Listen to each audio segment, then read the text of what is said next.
Você lembra daquele rapaz rico? Lembra? Nós vamos falar sobre ele aqui agora. Mas antes de tudo, já guarda esse tema. Te falta uma coisa. Eu estava desde ontem pedindo para Deus: Senhor, o que o Senhor quer que nós vamos ensinar, levar para o teu povo? E Deus me deu uma pregação. E quando foi hoje, às 4 horas da tarde, Ele mudou a pregação. Eu ia pregar outra coisa. E hoje, 4 horas da tarde, Ele falou assim: não, essa pregação não é agora. Lá na frente você prega sobre ela na hora certa. Mas Deus já tinha meditado tudo direitinho, não importa. Prega o que eu quero que você pregue. Eu quero que você pregue sobre esse jovem, esse homem rico. Amém? Então, por gentileza, pessoal, vamos aprender. Eu não conheço vocês, conheço alguns, mas entenda uma coisa: a gente somos super bacana daqui para baixo, seres humanos, mas a partir do que a gente sobe nesse altar, não é a gente, não é a gente, Espírito Santo. Se você olhar como for o homem, o Bruno, ele não vai poder fazer nada. Mas se você crer que o que sai desse altar vem de Deus, e se você colocar em prática, você vai ver o que vai acontecer. As coisas vão avançar em todas as áreas. Amém? Então vamos começar. Versículo 17 fala assim. Primeiro eu vou ler, depois a gente medita, para meditar. Fala assim: e pondo-se a caminho, correu para ele um homem, o qual se ajoelhou diante dele e lhe perguntou: bom mestre, que farei para herdar a vida eterna? E Jesus lhe disse: por que me chamas de bom? Ninguém há de bom senão um, que é quem? Pastor Bruno. Igreja Cristã Deus Filho de Mim, Igreja Assembleia, o padre, o pastor, o bispo, é isso? Não. Jesus, ele já deu um ensinamento aqui, falando assim: ei, preste atenção, não existe ninguém bom não, bom é Deus.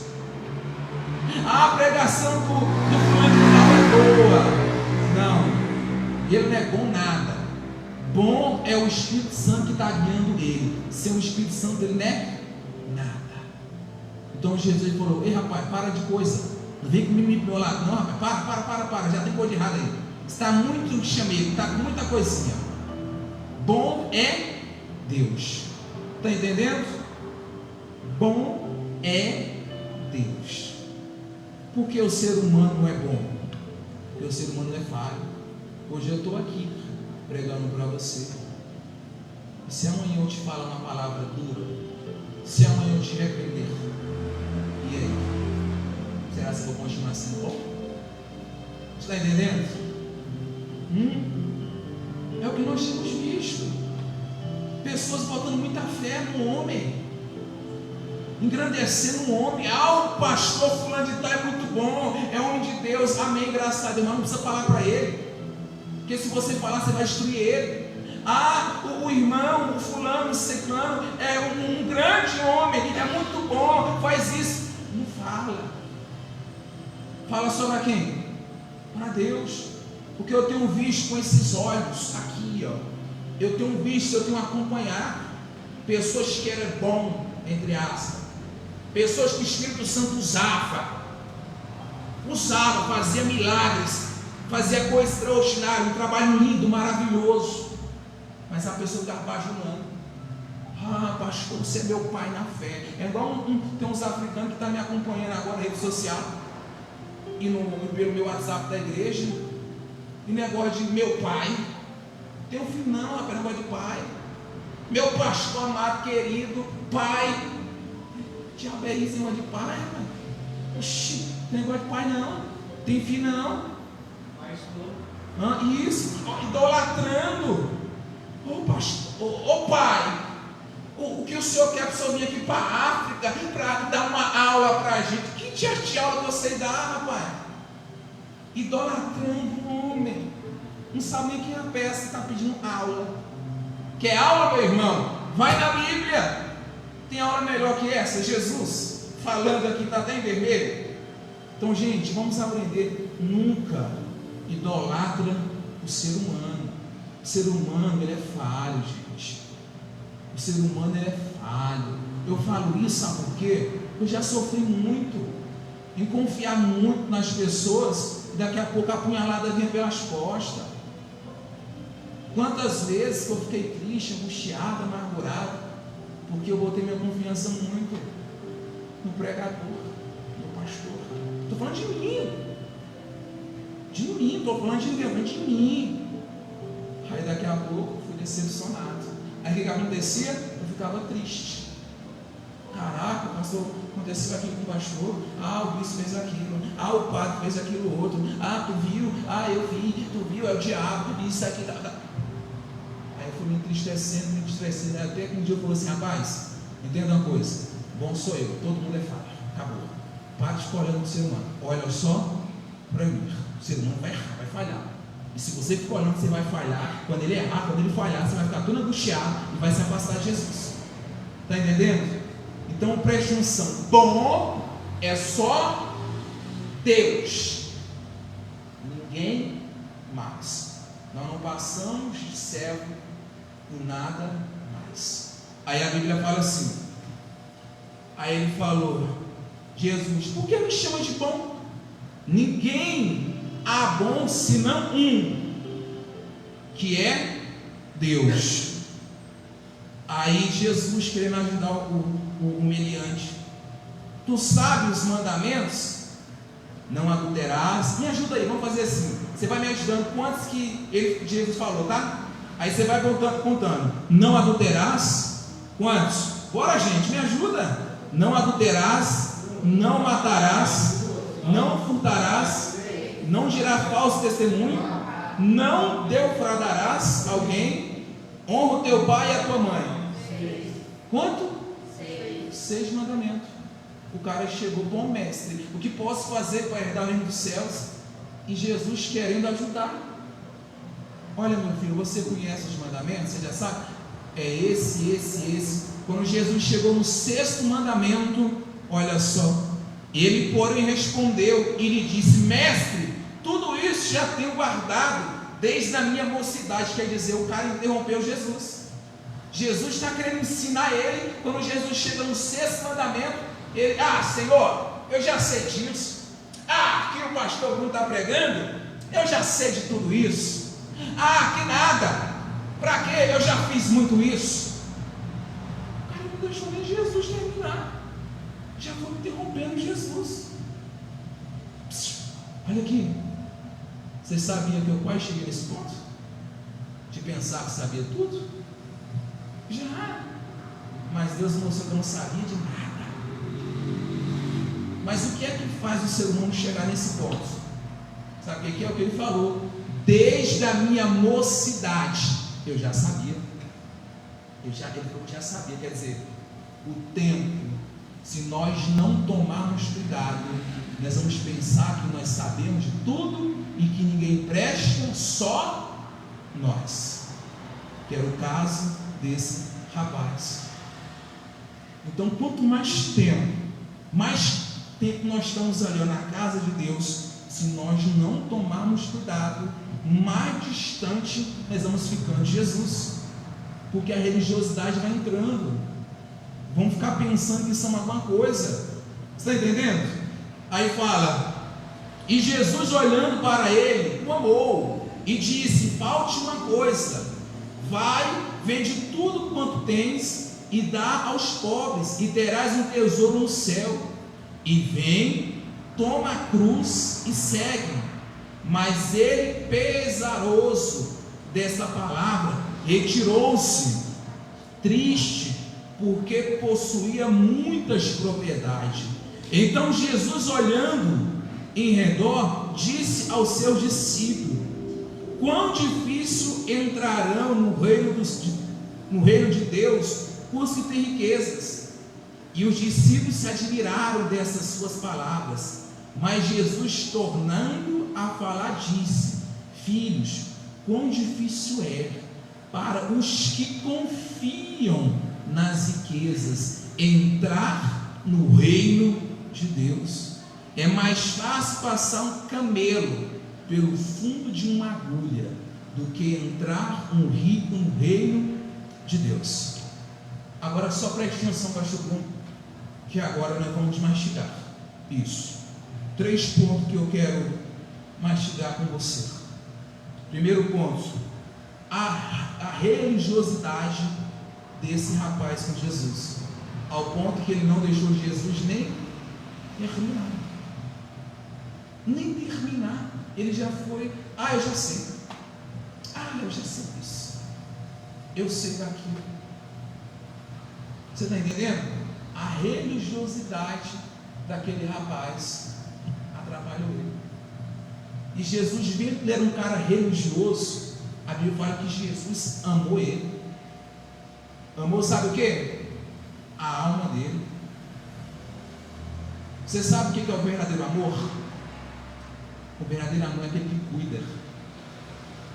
O verdadeiro amor é aquele que vê você fazendo algo de errado e ele vai lá e fala assim: fulano, toma cuidado, você vai acabar quebrando a cara.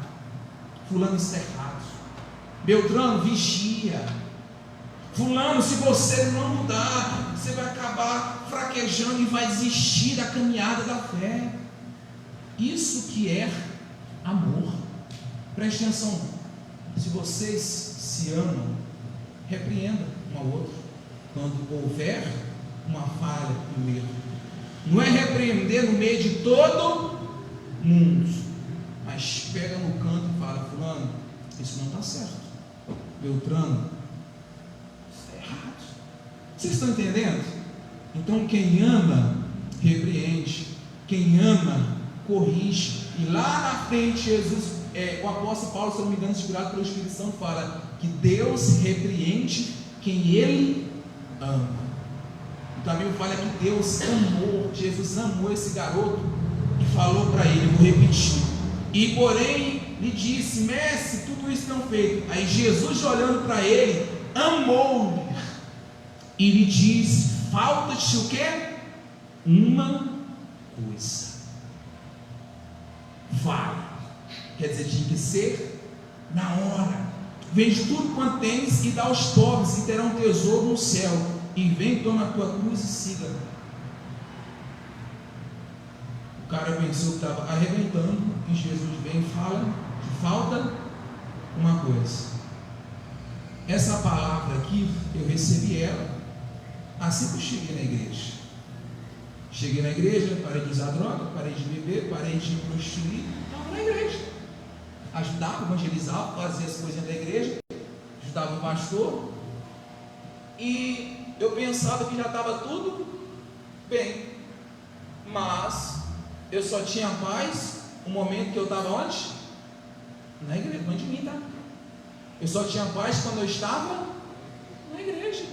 Quando eu saía da igreja para fora, a angústia voltava, a tristeza voltava, o desejo de fazer o que era errado voltava. Eu via as pessoas ali fumando baseado, o cheiro fazia tremer. Mas por que, pastor? Você já tinha deixado as coisas? Já não estava na igreja? Sim, eu estava na igreja, mas de fato eu só estava na igreja. A minha vida não tinha entregado para Jesus 100%. Então eu ouvi o pregador falando assim, essa mesma palavra: te falta uma coisa. Ele não chegou em mim e me balançou, te falta uma coisa. Não, que eu nunca precisei de ninguém chegar em mim e falar nada. Eu sempre criei que quando o pastor subiu no altar, era o Espírito Santo falar através dele. Então quando me falou, quando eu ouvi te falta uma coisa, eu falei para esse jovem rico, na hora a escuridão que estava nos meus olhos saiu, a escama caiu da religiosidade, e eu falei: de fato, falta uma coisa mesmo. Mas o que, Deus? Deus falou assim: você já perdoou sua mãe? por tudo que ela fez contigo? Você já perdoou a tua mãe? Aí eu falei, quando falou perdoou, eu falei, então perdoa. Aí Deus foi e perguntou, você já pediu perdão para sua mãe? Por você para ela sofrer também? Aí pronto. Então quer dizer, lá no mais íntimo do meu ser escondido, tinha um sentimento negativo, uma mágoazinha de quem? Da minha mãe. Por quê? Por conta da vida que minha mãe levava também. Vocês estão entendendo? Aí o que aconteceu? Quando eu vi aquilo, eu saí e fui até minha mãe para pedir perdão para ela. Cheguei lá desde eu vou pedir perdão, está faltando isso, eu vou resolver isso hoje. Quando eu fiquei na frente dela, não saiu nada, ao contrário, tremi. Não consegui falar nada, não consegui pedir perdão, não consegui. Aí não, nada não, fui embora. De novo, hoje eu vou resolver a situação. Quando eu fui resolver a situação, a mesma coisa. Ia para a igreja, orava e não acontecia nada. Porque Deus já tinha me mostrado o que é que estava faltando para ele entrar na minha vida. Até que no dia eu fui e falei com ela. Não falei muitas palavras não. Eu chorei mais do que falei. Mas depois daquele dia, acabou a tristeza. Eu não precisava mais estar na igreja toda hora para sentir paz. Aonde eu ia, a paz estava comigo. Poxa, será assim não tem faltado alguma coisinha? Para o jovem rico, era ele tirar o coração da riqueza. Sinceramente, eu não consigo crer que Jesus ia fazer ele vender tudo que ele tinha. Eu não consigo crer. Não consigo. Eu creio que Jesus estava provando ele. Mas o coração daquele jovem rico estava na riqueza. Eu estava faltando perdoar a minha mãe e pedir perdão para ela. Será que não tem faltado alguma coisa? Quantas pessoas vêm falar, pastor, está faltando alguma coisa? Não consigo paz, não consigo ter paz, eu não consigo pegar filho, eu não consigo me entregar, está faltando alguma coisa. Está faltando, e você já sabe o que é, ué. Mas você não quer enxergar. Porque quando Deus, Ele revela para o ser humano que está faltando alguma coisa, Ele já mostra o que é. Ele já mostra. Quando Deus se revelou, Ele já mostrou. Mas eu não queria enxergar. Eu não queria. Então será se não está faltando alguma coisinha? Será? Se muitas vezes lá no fundo tem um sentimento contra alguma pessoa? Será? Alguma pessoa te feriu, te magoou, te fez muito mal, você sofreu muito, foi doloroso, e você nunca falou para ninguém. Para ninguém. Um abuso sexual. Falar de abuso sexual, eu tive uma experiência muito forte, muito grande, que eu nunca vou esquecer, que eu tenho gravado no meu celular. Eu estava em Sergipe, lá no Indiaroba, o nome da cidade. E na igreja que eu estava, tinha bastante gente. E nós, pastor, depois que a gente fica na igreja, depois de um ano, o diabo tenta colocar na nossa cabeça que todo mundo está bem. Que todo mundo está bem, não precisa fazer mais nada. E Deus, um dia, eu lembro como hoje, Deus me despertou e falou assim: minha esposa está de prova, vai lá na casa de fulano agora. E eu, vou fazer o que na casa de fulano? Mas eu fui. Cheguei lá, falei com a filha dele, que era da obreira da igreja, e quando ele me viu, ele se assustou. Um senhorzinho de 78 anos, ele já tem morrido já. Ele me assustou e falou assim: pastor, o senhor por aqui? Meu Deus do céu, eu estava pensando no senhor. Falei, é? Então, amém, então eu vim aqui para o lugar certo. Sentamos, eu falei assim, preste atenção, não lembro o nome dele mais. Eu chamo as pessoas mais velhas só de vô, não gravo o nome de ninguém, principalmente senhoras. Falei assim: vô, preste atenção. Deus me mandou vir aqui, o Senhor já confirmou que Deus mandou vir aqui. Preste atenção, o Senhor está quase para morrer. O Senhor está prestes a morrer, o Senhor sabe o que eu estou falando. O Senhor sabe. O que é que tem acontecido? O que é que está faltando o Senhor deixar? Porque o Senhor sabe, Deus me revelou, o Senhor sabe que se morrer na situação que está, pode receber, pode tomar um susto. As filhas dele, a esposa, ficou assim: não, eu regalo hoje, tipo assim, meu pai não é sempre, meu pai tem 30 anos de igreja, você é doido, é? Quando eu falei isso para ele, Deus revelou, ele começou a chorar. Pessoal, vocês estão aqui, o diabo também está aqui, o diabo vê todo o teu prego, porque ele sabe que se eu vacilar, falar besteira, eu estou lascado, e o Espírito Santo também está. Eu estou em cima da outra, não vou brincar com coisa séria. E quando eu falei isso, todo mundo regalou o olho, e ele falou assim: tem uma coisa, uma não, tem duas. Falei: o senhor quer que eu mande ele sair e ficar só nós dois? Eu quero resolver a situação hoje, porque eu sei que o senhor está no pé na cova. Não, eu quero que toda a minha família veja. Aí eu falei: o que está acontecendo? Vamos lá, o que eu posso te ajudar? Aí o velho, com aquela, o nordestino lá, tem uns negócios que eles andam assim, tipo um pau. Qual é o nome daquilo? Como? Uma bengala. Ele pegou a bengala dele e começou a ficar batendo no chão. Aí ele falou: há não sei quantos anos atrás, o primeiro fato que ele contou, eu era aquelas pessoas que com presídio de presos, carcereiro. Eu era carcereiro e eu matei um cara dentro da prisão. Teve uma rebelião e eu fui lá, o cara tinha me xingado, fez uma coisa comigo lá, como que ele falou, e ele falou que pegou o carcereiro, ele já estava com o negócio, falou? Com a bengala, bateu no chão. E ele falou: eu peguei, consegui derrubar ele no chão e peguei o cacetete.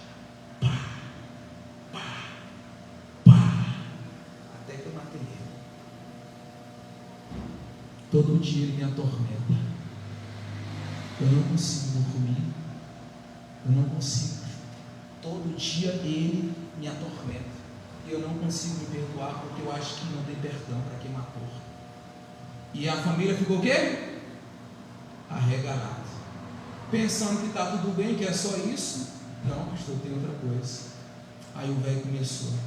Quando eu tinha 7 anos de idade, ele é preto, ele era preto, ele é da época da escravidão, esse negócio de senzala, esses negócios. Eu tinha 7 anos de idade, eu lembro como hoje. Um capataz, que é os capanga, eles me pegou, tirou a minha roupa e me abusou sexualmente. Todos os dias, pastor, desde aquele dia eu andava com uma facão para matar ele. Todos os dias eu tenho ódio dele. O cara já morreu faz esse capataz, mas ele continuou com essa marca. E ele falou assim: pastor, nunca falei para ninguém não, mas todos os dias eu ouço uma voz na minha cabeça me chamando de boy, me chamando de menina, falando que eu sou viado. Aí eu já me assustei, porque um velho deve ter uns 8 filhos, mas todos os dias o diabo vinha até ele e soprava na cabeça dele: você é boy, você lembra que o fulano fez isso contigo? E os anos se passou, e 30 anos na igreja e carregando aquele ódio, que ele matou o cara, a raiva dele mesmo e a mágoa daquele cara que abusou ele. Se ele morresse daquele jeito, o que você acha? O que você acha que ia acontecer? Falou assim: pastor Bruno. Aí eu falei: meu senhor, aconteceu isso assado, mas sem liberar o perdão. O senhor quer liberar o perdão? Quero. O que estava faltando era só ele conversar com alguém, compartilhar aquilo. E ele foi lá, tenho gravado no meu celular. Eu batizei o velho de 78 anos, ou 80, alguma coisa. Ele deve ter morrido já faz uns anos já. Você está entendendo? Todo mundo olhava para ele, chegava na igreja, o velho dizia: ô meu pastor, não sei o que lá, Santa Branca, alguma coisa, não sei o que. Esse velho te deu medo. Ah, velho bacana. Esse velho é guerreiro. Ô pastor, como eu tenho saudade de evangelizar, pastor. É porque o velho já não consegue mais. A perna do velho já está puxando. O coração do velho já está querendo parar. Se não evangelizava com o Senhor. Mas só ele sabia que estava aqui e aqui. O que faltava para o velho? Liberar o perdão e se perdoar. Você está compreendendo? Para a gente terminar e buscar a presença de Deus.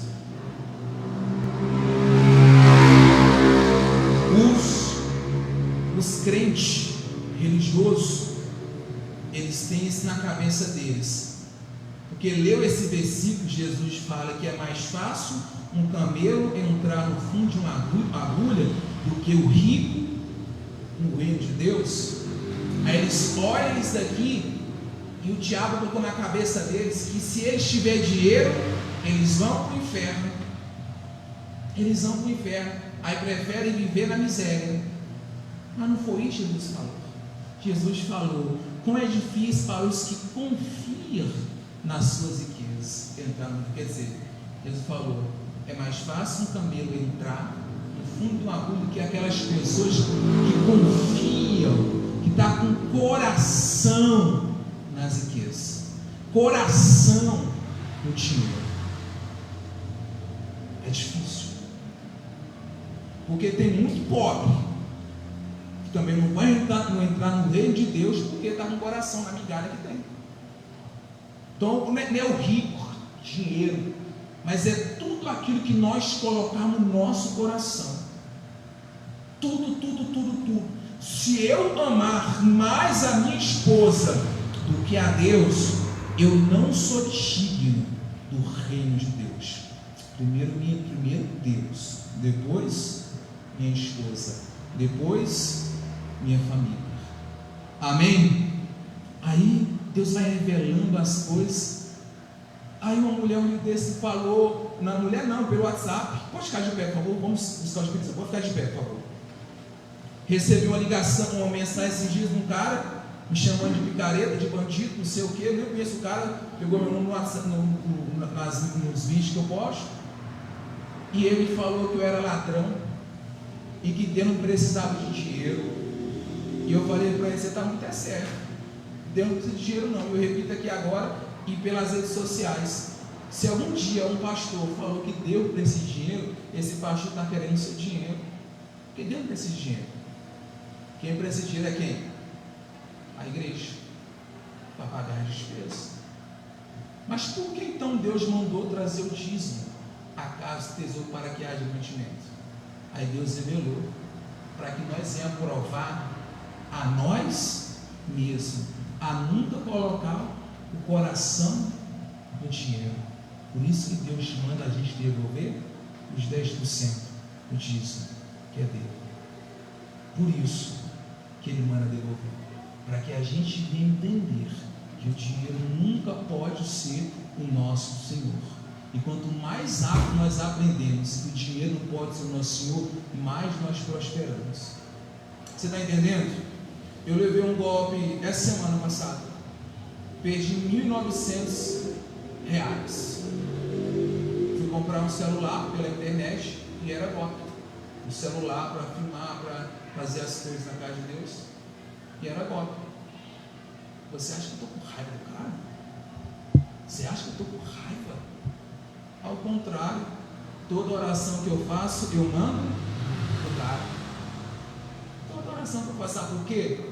Porque o dinheiro, ele não está aqui no meu coração. Quem manda no dinheiro sou eu, ele não manda em mim. E eu acho que é por isso que Deus abençoa.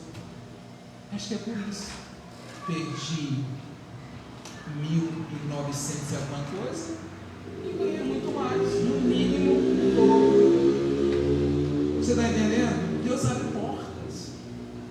Mas se o meu coração tiver dinheiro com muitas pessoas, eu ficar com nada, eu vou atrás desse desgraçado, eu vou matar esse infeliz, eu vou atrás dele. A pessoa nem dorme, por causa de R$1.900. Quantas pessoas estão matando por causa de R$10? Mas o que é isso? Dinheiro. Virou Deus dele. Está entendendo? Então, meu amigo, não deixe o dinheiro mandar em você. Quanto mais você colocar o dinheiro no lugar dele, mais vai chegar em você. Amém?